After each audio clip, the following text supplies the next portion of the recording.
Hello दोस्तों, आप सभी का अपने YouTube channel best education centre में हार्दिक स्वागत है। दोस्तों, आज हम पढ़ने वाले हैं 10वीं क्लास के साइंस का चैप्टर 2 अम्ल क्षारक एवं लवण के मोस्ट इंपॉर्टेंट प्रश्न और उसके आंसर। दोस्तों, इससे पहले मैंने इस चैप्टर से पार्ट 1 और पार्ट 2 में कुछ इंपॉर्टेंट प्रश्न के आंसर करवा दिए हैं और यह हमारा इस चैप्टर का अंतिम पार्ट होगा, पार्ट 3, जिसमें हम कुछ ऐसे क्वेश्चन के आंसर करेंगे जो कि एग्ज़ाम में हमेशा पूछे जाते हैं। तो चलिए दोस्तों, देखते हैं कि आज का प्रश्न हमारा क्या होगा। दोस्तों, आज का हमारा पहला प्रश्न होगा, सोडियम हाइड्रोक्साइड का रासायनिक सूत्र, निर्माण की प्रक्रिया और इसका उपयोग लिखें। ठीक है। दूसरा क्वेश्चन मोस्ट इंपॉर्टेंट है, विरंजक चूर्ण का रासायनिक सूत्र, निर्माण की प्रक्रिया और इसका उपयोग लिखें। तीसरा है बेकिंग सोडा, यह भी एक इम्पॉर्टेंट क्वेश्चन होगा आपका। बेकिंग सोडा, जिसको हम खाने वाला सोडा भी कहते हैं या मीठा सोडा कहते हैं, तो बेकिंग सोडा का रासायनिक सूत्र, निर्माण की प्रक्रिया और उपयोग लिखें। ठीक है। चौथा प्रश्न होगा, धोने का सोडा का रासायनिक सूत्र, इसके निर्माण की प्रक्रिया और उपयोग। इसमें से दूसरा और तीसरा इंपॉर्टेंट है। इसके अलावा पांचवा मोस्ट इंपॉर्टेंट है, प्लास्टर ऑफ पेरिस, जिसको हम पीओपी शॉर्ट में कहते हैं, इसका रासायनिक सूत्र, निर्माण की प्रक्रिया और उपयोग लिखने के लिए आपके एग्जाम में आता है। छठा प्रश्न होगा हमारा, क्रिस्टलन का जल किसे कहते हैं, इसको भी उदाहरण के सहित लिखना होता है। सातवां प्रश्न, जल की अनुपस्थिति में अम्ल का व्यवहार अम्लीय क्यों नहीं होता है। ठीक है, इसका हम आंसर करेंगे। आठवां प्रश्न होगा, पीतल और तांबे के बर्तन में दही एवं खट्टे पदार्थ को क्यों नहीं रखनी चाहिए। ठीक है, यह हमारा आठवां क्वेश्चन जो होगा एक इम्पोर्टेंट प्रश्न होगा। इसके बाद नौवां भी इसी से रिलेटेड है कि खट्टे पदार्थ तांबे के बर्तन को अच्छे से साफ क्यों कर देते हैं। ठीक है, तो इसके बारे में भी हम पढ़ेंगे। इसके अलावा 10वां क्वेश्चन है कि एक ग्वाला ताजे दूध में थोड़ा बेकिंग सोडा क्यों मिलाता है। इसके बाद 11वां प्रश्न होगा कि उभयधर्मी ऑक्साइड किसे कहते हैं, उदाहरण सहित लिखे। 12वां क्वेश्चन होगा कि अस्वीत जल विद्युत का चालक क्यों नहीं होता जबकि वर्षा जल होता है। ठीक है, आसु जल वैसे इसको कह सकते हो, आसु जल। इसके बाद 13वां क्वेश्चन होगा आपका, पॉप टेस्ट क्या होता है। ठीक है, पॉप टेस्ट एक प्रकार का टेस्ट होता है जिसके बारे में मैं अभी आपको बताऊंगा, ये भी एक इम्पॉर्टेंट क्वेश्चन कह सकते हो। उसके बाद आपका आखिरी प्रश्न होगा, चूने के पानी का टेस्ट क्या होता है और क्या होता है जब चूने के पानी से कार्बन डाइऑक्साइड गैस प्रवाहित की जाती है। तो ये वाला जो यहाँ से यहाँ तक ये मोस्ट इंपॉर्टेंट क्वेश्चन इसके लिए है जो कि एग्जाम में पूछे जाते हैं। तो आपके जो इम्पोर्टेंट प्रश्न होंगे इसमें दूसरा, तीसरा, 5वां, 8वां, 9वां, 13 और 14 है जो कि मोस्ट इंपॉर्टेंट है। वैसे सारे क्वेश्चन इंपॉर्टेंट ही है, ठीक है, लेकिन ये वीवीआई प्रश्न है। ठीक है, तो चलिए दोस्तों, 1 बाय 1 हम इस प्रश्न के उत्तर देखते हैं कैसे लिख सकते हैं। दोस्तों, पहला प्रश्न है कि सोडियम हाइड्रोक्साइड का रासायनिक सूत्र, निर्माण की प्रक्रिया और उपयोग लिखें। तो दोस्तों, आपको बता दूं कि ये मोस्ट इम्पॉर्टेंट क्वेश्चन है और आप इसको पॉज करके अपने नोटबुक में अच्छे से पेपर कॉपी में इसको नोट कर सकते हो ताकि आप फ्यूचर में कभी भी याद करना चाहो तो उससे याद कर सकते हो। और इसके आंसर इस प्रकार से लिखे गए हैं दोस्तों कि आपको फुल मार्क्स एग्ज़ाम में मिल जाएंगे। तो अगर ऐसे प्रश्न आता है, मोस्टली आपके एग्ज़ाम में क्या आता है कि रासायनिक सूत्र लिखना और उसके उपयोग लिखना, यही एग्ज़ाम में ज़्यादातर आते हैं। कभी कभार निर्माण की प्रक्रिया पूछ दी जाती है। तो दोस्तों, इसका आप आंसर कैसे लिखोगे। देखो, सोडियम हाइड्रोक्साइड, सोडियम का Na होता है ना, और OH जो है हाइड्रोक्साइड को डिनोट करता है, यानी NaOH इसका रासायनिक सूत्र होता है सोडियम हाइड्रोक्साइड का, राइट। अब आते हैं निर्माण की प्रक्रिया कि इसको निर्माण कैसे किया जाता है। तो दोस्तों, सोडियम क्लोराइड के जलीय विलयन अर्थात लवण जल से विद्युत धारा प्रवाहित करने पर सोडियम हाइड्रोक्साइड का निर्माण होता है। ठीक है, सोडियम क्लोराइड के जलीय विलयन में जब हम विद्युत धारा प्रवाहित करते हैं तो सोडियम हाइड्रोक्साइड का निर्माण होता है और इस प्रक्रिया को क्लोर क्षार भी कहा जाता है। ठीक है, आप यहाँ पर समीकरण के साथ इस प्रकार से लिख सकते हो, सोडियम क्लोराइड और जल के साथ देखो यहाँ पर रिएक्ट किया जा रहा है, विद्युत धारा यानी कि प्रवाहित की जा रही है, तो सोडियम हाइड्रोक्साइड। इसके अलावा क्लोरीन गैस और हाइड्रोजन गैस भी रिलीज होती है जो कि यूज़ किए जाते हैं। ठीक है, इसके बाद इस प्रक्रिया में ये भी पूछा जाता है, यहाँ से आपका इम्पोर्टेंट प्रश्न बन जाता है और प्रश्न आपका इस प्रकार से होता है कि सोडियम हाइड्रोक्साइड के निर्माण की प्रक्रिया में एनोड पर कौन सी गैस और कैथोड पर कौन सी गैस प्राप्त होती है। ठीक है, तो इस प्रक्रिया में एनोड पर क्लोरीन गैस, ठीक है, आप ये देख सकते हो, ये एनोड है और एनोड पर कौन सी है, क्लोरीन गैस है, और कैथोड के पास कौन सी गैस है, हाइड्रोजन गैस। ठीक है, तो याद रखना, एनोड पर क्लोरीन गैस और कैथोड पर हाइड्रोजन गैस प्राप्त होता है, जबकि कैथोड के पास NaOH भी प्राप्त होता है। ठीक है, कैथोड जो होता है इसके पास ये देख सकते हो नीचे NaOH भी प्राप्त होता है। ठीक है, अब दोस्तों आते हैं इसके उपयोग के बारे में। तो दोस्तों सोडियम हाइड्रोक्साइड के उपयोग क्या है? तो सोडियम हाइड्रोक्साइड का उपयोग जो है साबुन या अपमार्जक के निर्माण में किया जाता है। इसके अलावा इसका उपयोग कागज़ के निर्माण में, धातु से ग्रीस हटाने में, कृत्रिम फाइबर में किया जाता है। ठीक है, तो ये 4 जो है उपयोग आप लिख सकते हो। वैसे 2 उपयोग मोस्टली आता है, तो आप 2 उपयोग भी लिख सकते हो। ठीक है, साबुन और अपमार्जक के निर्माण में, कागज़ के निर्माण में। ठीक है, इसके बाद इसमें नोट ये फिर से वापस आप ये याद रख लेना। ठीक है, मैंने पहले ही बताया था कि हाइड्रोजन और क्लोरीन का जो है काफ़ी इंपॉर्टेंट रोल होता है, ये भी उपयोग में लाए जाते हैं। तो हाइड्रोजन गैस एक बहुत उपयोगी ईंधन है, क्योंकि आपको मालूम है कि हाइड्रोजन की जो ऊष्मीय मान होती है काफ़ी अच्छी होती है और एक अच्छा जो है ईंधन कहा जा सकता है। ठीक है, इसके बाद क्लोरीन गैस का उपयोग जो है जल को स्वच्छ करने में, यानी कि जल को प्योर करने में, कीटाणुओं को मारने में कर सकते उपयोग किया जाता है और पीवीसी में भी इसका उपयोग किया जाता है। तो आई होप आप ये समझ गए होंगे कि सोडियम हाइड्रोक्साइड का रासायनिक सूत्र, निर्माण की प्रक्रिया और उपयोग का अगर प्रश्न आता है तो आप किस प्रकार लिख सकते हो। राइट, चलिए पढ़ते हैं नेक्स्ट प्रश्न। दोस्तों दूसरा प्रश्न होगा आपका विरंजक चूर्ण। ठीक है, ये इंपॉर्टेंट है। विरंजक चूर्ण का रासायनिक सूत्र, निर्माण की प्रक्रिया और उपयोग लिखें। तो दोस्तों विरंजक चूर्ण का रासायनिक सूत्र बहुत बार एग्जाम में पूछा जा चुका है। तो इसका जो रासायनिक सूत्र होता है CaOCl2। ठीक है, जिसको हम हिंदी में कैल्शियम हाइपोक्लोराइड कहते हैं, या फिर इसको कैल्शियम ऑक्सीक्लोराइड कह सकते हो, या फिर क्लोरीन पाउडर भी कह सकते हो। ठीक है, अब इसके निर्माण की प्रक्रिया क्या होती है? तो शुष्क बुझे हुए चूने पर, ठीक है, क्लोरीन की अभिक्रिया से विरंजक चूर्ण का निर्माण होता है। ठीक है, यानी शुष्क बुझे हुए चूने पर यदि क्लोरीन की अभिक्रिया कराई जाती है तो विरंजक चूर्ण का निर्माण होता है। दोस्तों आप इसका रासायनिक समीकरण इस प्रकार से लिख सकते हो, calcium hydroxide COH twice plus Cl2 chlorine. तो ये क्या बन जाता है? COCl2, जिसको हम विरंजक चूर्ण कहते हैं, और प्लस जल का निर्माण होता है। ठीक है, अब विरंजक चूर्ण का उपयोग, ठीक है, विरंजक चूर्ण का जो है उपयोग कहाँ होता है, ये आपके एग्जाम में आ सकता है। तो इसका उपयोग दोस्तों वस्त्र उद्योग में सूती एवं लिनेन के विरंजक के लिए किया जाता है। इसके अलावा कागज़ की फैक्ट्री में, लकड़ी के मज्जा या लॉन्ड्री में साफ कपड़ों के विरंजक में किया जाता है।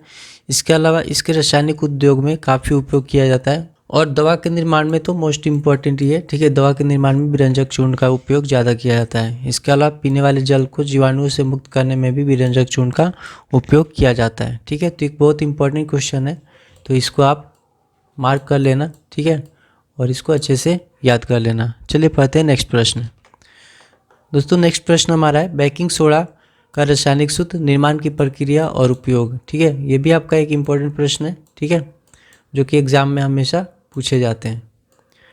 तो दोस्तों इसमें क्या करना है कि बेकिंग सोडा का रासायनिक सूत्र किस प्रकार से लिखेंगे? NaHCO3, जिसको हम सोडियम हाइड्रोजन कार्बोनेट कहते हैं। ठीक है, कई बार जो है लिखा होता है सोडियम हाइड्रोजन कार्बोनेट का रासायनिक सूत्र लिखें, तो आप NaCO3 लिखोगे। या फिर कभी कभार बेकिंग सोडा का भी रासायनिक सूत्र पूछा जाता है, तो ये भी NaCO3 यानी सोडियम हाइड्रोजन कार्बोनेट होता है। ठीक है, अब दोस्तों बेकिंग सोडा का निर्माण किस प्रकार से होता है? तो जब सोडियम क्लोराइड, अमोनिया, जल और कार्बन डाइऑक्साइड की अभिक्रिया आपस में कराई जाती है ना, तो अमोनियम क्लोराइड और सोडियम हाइड्रोजन कार्बोनेट अर्थात बेकिंग सोडा का निर्माण होता है। ठीक है, आप ये इस प्रकार से समीकरण इसका लिख सकते हो, NaCl यानी सोडियम क्लोराइड प्लस जल plus carbon dioxide plus ammonia. ठीक है, ये रिएक्ट करके क्या बनाते हैं?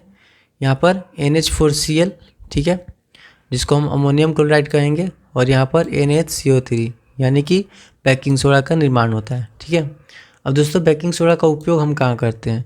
तो बेकिंग सोडा और टार्टरिक अम्ल के मिश्रण से बेकिंग पाउडर बनाया जाता है। ठीक है, और बेकिंग पाउडर जो होता है इसका उपयोग कहाँ करते हैं? खाद्य पदार्थ को मुलायम और स्पंजी बनाने के लिए, यानी कि हम खाने पीने वाले सामान के रूप में इसको उपयोग करते हैं। ठीक है, ताकि जो भोजन है वो मुलायम और स्पंजी बन सके, सॉफ्ट बन सके। ठीक है, खाना बनाते समय जब हम गर्म करते हैं तो इसमें क्या होता है? अभिक्रिया से कार्बन डाइऑक्साइड के कारण पाव रोटी या केक में खमीर उठ जाता है, यानी मुलायम हो जाता है। ठीक है, फूला फूला सा हो जाता है, और इससे क्या होता है कि ये मुलायम और स्पंजी हो जाता है ना। ये रिएक्शन आप इस प्रकार से लिख सकते हो, NaHCO3, ठीक है, यानी कि सोडियम हाइड्रोजन कार्बोनेट। जब ये गर्म होता है तो क्या होता है? सोडियम कार्बोनेट, जल और यहाँ पर कार्बन डाइऑक्साइड, ठीक है, यहाँ पर दोस्तों कार्बन डाइऑक्साइड होगा, कार्बन डाइऑक्साइड का निर्माण होता है, ठीक है। और इसी के वजह से जो है भोजन जो बनता है वो मुलायम और स्पंजी हो जाता है, ठीक है। इसके अलावा बेकिंग सोडा का उपयोग एंटी एसिड के रूप में किया जाता है, ये भी मोस्ट इम्पॉर्टेंट है, आप ध्यान रखना। बेकिंग सोडा आपको पहले भी बता चुका हूँ, ठीक है, कि एंटी एसिड के रूप में बेकिंग सोडा का उपयोग किया जाता है।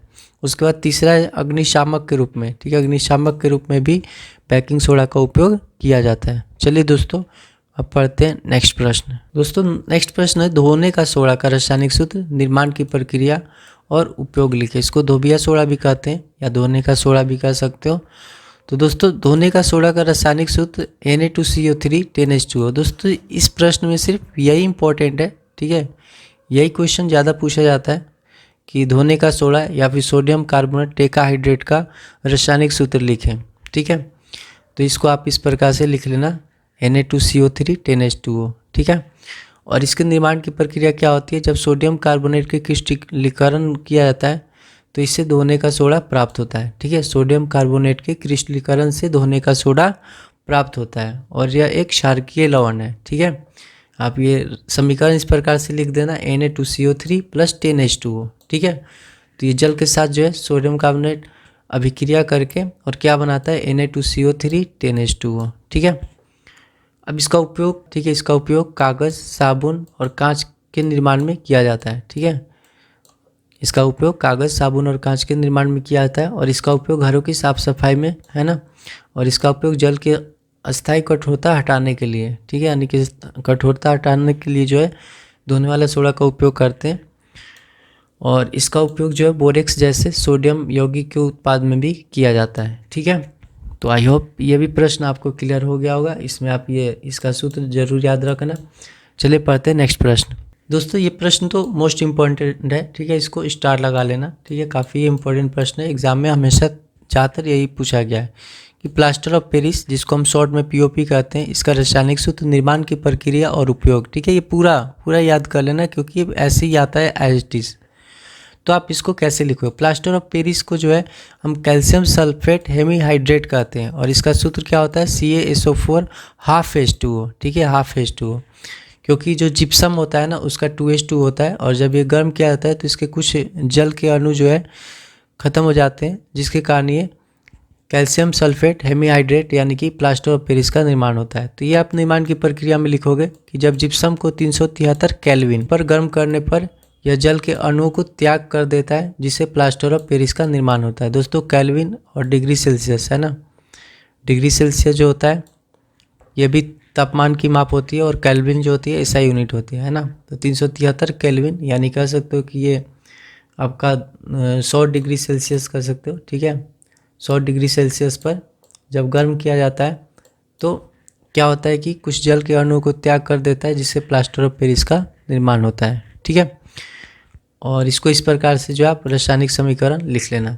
अब इसका उपयोग जो है वो पूछे जाते हैं एग्जाम में। तो प्लास्टर ऑफ पेरिस का उपयोग डॉक्टर क्या करते हैं, टूटी हड्डियों को सही जगह पर स्थिर करने में किया जाता है, ठीक है। जब किसी की बॉडी फ्रैक्चर हो जाता है तो जो प्लास्टर करते हैं डॉक्टर वो क्या होता है POP होता है, प्लास्टर ऑफ पेरिस होता है। और उसका उपयोग क्यों करते हैं, क्योंकि जब वो POP को पानी के साथ मिलाया जाता है ना तो हार्ड हो जाता है, ठीक है। और हार्ड ही तो चाहिए क्योंकि जहाँ भी अगर बॉडी में फ्रैक्चर हो रखा हो, ठीक है, तो अगर हार्ड रहेगा तब जाकर कोई स्थिरता बनी रहेगी 15 दिन 20 दिन महीना दिन, है ना, ताकि हड्डियाँ जो है अपने जगह पर फिर से मतलब तैयार हो जाए, है ना, जुड़ जाए। इसके बाद इसका उपयोग खिलौना और सजावट के सामान बनाने में किया जाता है, क्योंकि POP जो होता है काफ़ी मजबूत होता है ना, तो इस वजह से इसका उपयोग खिलौना और सजावट के सामान में भी बनाने में भी किया जाता है। और इसका उपयोग सतह को चिकना बनाने में, है ना। चलिए पढ़ते हैं नेक्स्ट प्रश्न। दोस्तों अगला प्रश्न है क्रिस्टलन का जल किसे कहते हैं, ठीक है, उदाहरण भी लिखे। तो अभी जैसे POP में हमने देखा था ना वो एक तरीके से क्रिस्टलन का जल ही था, ठीक है। तो यही आप यहाँ पे आंसर लिखना कि लवण के एक सूत्र इकाई में जल के निश्चित अणुओं की संख्या को क्रिस्टलन का जल कहा जाता है।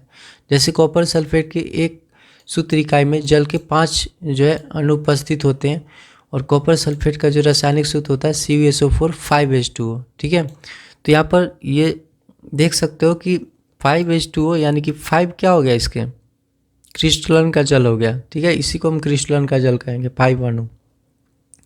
उस तरीके से यहाँ पर Na2CO3 10H2O में भी यहाँ पे जल क्रिस्टलन का जल का जो है अणु कितना है 10 है, ठीक है, तो क्रिस्टलन जल के अणु 10 है। तो इसका क्वेश्चन अगर आता है तो आप इस प्रकार से एग्जाम्पल लिख लेना। एक बार फिर से समझ लो कि किसी भी लवण के एक सूत्र इकाई में जल की निश्चित अणुओं की संख्या को क्रिस्टलन का जल कहा जाता है।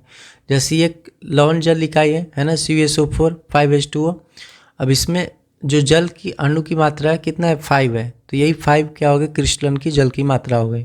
और यहाँ पर Na2CO3 10H2O में 10 हो गया, तो ये हो गया 10 अणु, ठीक है। चलिए नेक्स्ट है यहाँ पर कि जल की अनुपस्थिति में अम्ल का व्यवहार अम्लीय क्यों नहीं होता है, ठीक है। जल की अनुपस्थिति में यानी जहाँ पे जल उपस्थित नहीं हो तो जो अम्ल है ना वो अम्ल जैसा व्यवहार नहीं करता। रीज़न क्या होता है, ठीक है, तो इसको सही से समझ लेना। हम जानते हैं कि अम्ल जो होता है जलीय विलयन में विघटित होकर हाइड्रोजन आयन उत्पन्न करते हैं, ठीक है, और हाइड्रोजन आयन ही होता है जो कि अम्लीयता प्रदर्शित करता है ना। H+ में वृद्धि का मतलब कि अम्लीय और OH- में वृद्धि का मतलब क्षारकीय होता है। तो यहाँ पर अम्ल जो होता है जलीय विलयन में ही विघटित होकर तो अपना अम्लीयता प्रदर्शित करेगा, है ना, और जल ही अनुपस्थित रहेगा तो फिर कैसे वो प्रदर्शित करेगा, यानी कि जल की अनुपस्थिति में हाइड्रोजन आयन उत्पन्न ही नहीं होगा, और जब उत्पन्न नहीं होगा इसलिए जल की अनुपस्थिति में अम्ल का व्यवहार अम्लीय होगा ही नहीं, ठीक है। चलिए पढ़ते हैं नेक्स्ट प्रश्न। दोस्तों नेक्स्ट प्रश्न जो है ये बहुत इंपॉर्टेंट प्रश्न है, इनमें से कोई एक प्रश्न आता है एग्जाम में। दोस्तों मैं वही प्रश्न कराता हूँ जो कि मोस्ट इंपॉर्टेंट है, बाकी मैं बुक से ज़्यादा क्वेश्चन जो है आपके चैप्टर से सेम टू सेम हो सकता है, कुछ क्वेश्चन मिल जाए कुछ ना मिले, लेकिन मैं वही क्वेश्चन कराता हूँ जो कि हमेशा अब तक से एग्ज़ाम में पूछे गए हैं और आने वाले एग्ज़ाम में भी पूछे जाएंगे, ठीक है। और आपको इसी प्रकार से आंसर लिखना है जिससे आपको फुल मार्क्स गारंटी मिलेगा, ठीक है। तो दोस्तों अगर आपका क्वेश्चन आता है, ठीक है, एग्जाम में कि पीतल और तांबे के बर्तन में दही एवं खट्टे पदार्थ क्यों नहीं रखना चाहिए, तो दोस्तों आपको इसमें पहले ही बता चुका हूँ कि जो धातु होती है ना अम्ल से अभिक्रिया करती हैं, है ना, बस वही यहाँ पे आपको आंसर लिखना है कि हम जानते हैं कि दही और खट्टे पदार्थ अम्लीय होते हैं, इसलिए जब उन्हें पीतल एवं तांबे के बर्तन में रखा जाता है तो अम्ल धातु से अभिक्रिया करके हानिकारक उत्पाद बनाता है, जिससे पदार्थ खराब हो जाता है और खाने योग्य नहीं हो रहता है, यानी विषाक्त हो जाता है। और साथ साथ में जो धातु की बर्तन होती है ना वो भी तो संक्षारित हो जाती हैं, इसलिए पीतल और तांबे के बर्तन में जो है दही और खट्टे पदार्थ कभी नहीं रखनी चाहिए, ठीक है, लिख लोगे। चलिए नेक्स्ट प्रश्न बिल्कुल ऐसे ही आपको इसमें भी आंसर लगभग लिखना है। खट्टे पदार्थ तांबे के बर्तनों को अच्छे से साफ क्यों कर देते हैं, क्योंकि हम जानते हैं खट्टे पदार्थ अम्लीय होते हैं और धातु अम्ल से अभिक्रिया करके लवण बनाते हैं, इसलिए जब खट्टे पदार्थ से तांबे के बर्तन को साफ किया जाता है तो तांबा क्या करता है, धातु होने के कारण अम्ल से अभिक्रिया कर लेता है और फिर क्या होगा, धातु का ऊपरी परत संक्षारित हो जाएगा और बर्तन जो है अच्छे से साफ हो जाता है, ठीक है। दोनों एक दूसरे से लिंक ही है, तो आई होप आप लिख लोगे, ठीक है। चलिए नेक्स्ट प्रश्न पढ़ते हैं। दोस्तों हमारा प्रश्न है कि एक ग्वाला ताज़े दूध में थोड़ा बेकिंग सोडा क्यों मिलाता है। तो ग्वाले जो होते हैं ताज़े दूध में थोड़ा बेकिंग सोडा से आपको ध्यान आ रहा होगा कि बेकिंग सोडा कैसा होता है, क्षारीय प्रवृत्ति का होता है, ठीक है, बस यही इसका आंसर है। अब जब दूध अम्लीय मात्रा में आएगा तो आपको मालूम है कि जैसे दूध में अगर खट्टे पदार्थ अगर यानी कि अम्लीयता अगर आ जाए तो क्या हो जाएगा, खराब हो जाएगा, फट जाएगा या फिर दही बन जाएगा, है ना।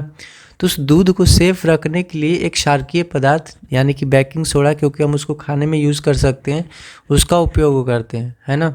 तो ताज़ा दूध समय के साथ साथ अम्लीय होता रहता है, ठीक है, और जब दूध का pH का मान 6 से कम हो जाता है तो अधिक अम्लीय हो जाता है और ख़राब हो जाता है, जिससे खाने पीने योग्य नहीं रहता है। इसलिए ग्वाला क्या करता है, ताज़े दूध में थोड़ा बेकिंग सोडा मिला देता है जो कि क्षारीय होता है, जिससे दूध अम्लीय होने में अधिक समय ले, है ना, यानी कि दूध क्योंकि जिसका pH मान जो है उससे अधिक हो जाता है और फिर उसको अम्लीय माध्यम में आने में काफ़ी ज़्यादा समय लगता है और इस वजह से जो दूध है ज़्यादा समय तक सुरक्षित रहता है, ठीक है।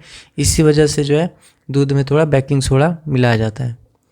नेक्स्ट प्रश्न है कि उभयधर्मी ऑक्साइड किसे कहते हैं, ठीक है, उदाहरण सहित लिखें।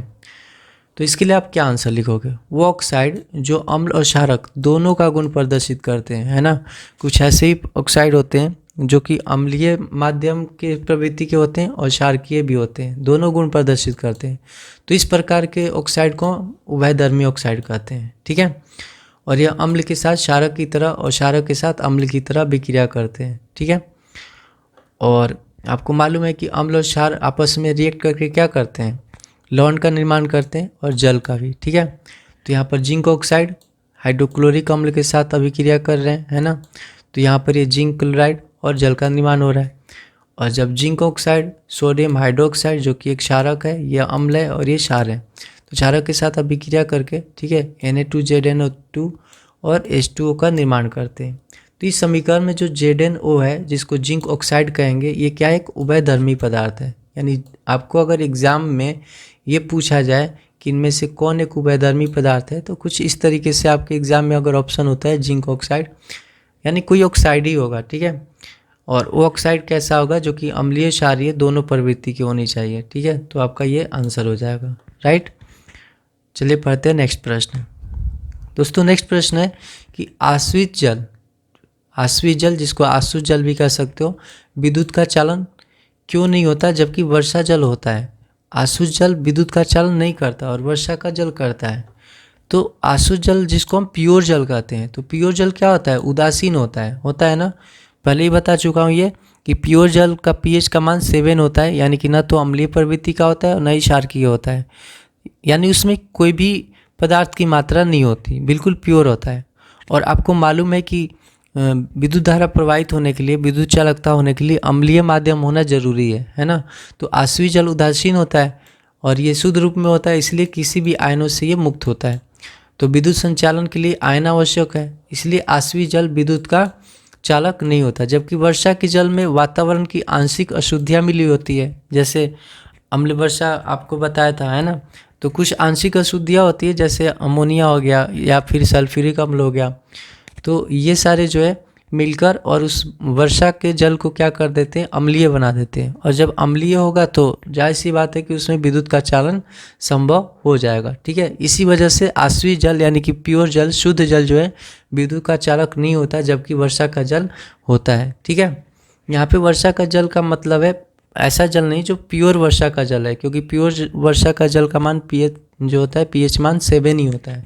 लेकिन जब ये वायुमंडल में आके मिलता है ना, वातावरण के जो गैस हैं, तो उन गैसों से मिलने से वो अम्लीय प्रवृत्ति का हो जाता है। ठीक है, चलिए नेक्स्ट प्रश्न है पॉप टेस्ट क्या है। ठीक है, ये भी क्वेश्चन पूछा जा सकता है, पॉप टेस्ट क्या है। तो दोस्तों पॉप टेस्ट एक्चुअली हाइड्रोजन की उपस्थिति की जांच के लिए उसका उपयोग किया जाता है। ठीक है, अगर कहीं पर ऐसा लगता है साइंटिस्ट को कि वहाँ पे हाइड्रोजन गैस होने की संभावना है, तो पॉप टेस्ट के रूप में ये करते हैं, जिससे मालूम चल जाता है। और यह प्रयोगशाला में किस प्रकार से टेस्ट करोगे, तो इस टेस्ट का प्रयोग जो है हाइड्रोजन की उपस्थिति ज्ञात करने के लिए किया जाता है। और कैसे, ये जब हम हाइड्रोजन गैस से निहित परख नली के पास हम एक जलती हुई मोमबत्ती लाते हैं, तो क्या होती है, पॉप की ध्वनि उत्पन्न होती है। इसी पॉप ध्वनि की वजह से ना इसका नाम क्या पड़ गया, पॉप टेस्ट। ठीक है, कब, यदि एक हाइड्रोजन गैस से निहित परख नली, ठीक है, प्रयोगशाला में एक हाइड्रोजन गैस से निहित परख नली के पास एक जलती हुई मोमबत्ती ले जाओगे, तो वहाँ पर पॉप की ध्वनि उत्पन्न होती है, और इसलिए इस टेस्ट को हम क्या कहते हैं, पॉप टेस्ट। चलिए पढ़ते हैं नेक्स्ट प्रश्न और आज का आखिरी प्रश्न होगा दोस्तों, चूने के पानी का टेस्ट क्या है और क्या होता है जब चूने के पानी से कार्बन डाइऑक्साइड गैस प्रवाहित की जाती है। तो दोस्तों जब चूने के पानी से कार्बन डाइऑक्साइड प्रवाहित की जाती है तो पानी का रंग दूधिया हो जाता है। ठीक है, ये याद रखना, ये बहुत इंपॉर्टेंट प्रश्न है, ये पूछा जा सकता है कि क्या होता है जब चूने के पानी से कार्बन डाइऑक्साइड गैस प्रवाहित की जाती है। तो दोस्तों जब चूने के पानी से कार्बन डाइऑक्साइड गैस प्रवाहित की जाती है तो पानी का रंग दूधिया हो जाती है, यानी ऐसा लगेगा कि प्योर दूध ही हो, है ना। तो इस टेस्ट को चूने के पानी का टेस्ट कहा जाता है। या आप इसके लिए रासायनिक सूत्र लिखोगे CaOH2, ठीक है, प्लस CO2। ये चूने का पानी है, कैल्शियम हाइड्रोक्साइड इसको कहते हैं, या फिर इसको बुझा हुआ चूना कहते हैं। ठीक है, और इसमें कार्बन डाइऑक्साइड गैस जो है प्रवाहित की जा रही है, तो देखो कैल्शियम कार्बोनेट और साथ में जल का निर्माण हो रहा है। और ये कैल्शियम कार्बोनेट किस प्रवृत्ति के होते हैं, दूधिया रंग के होते हैं।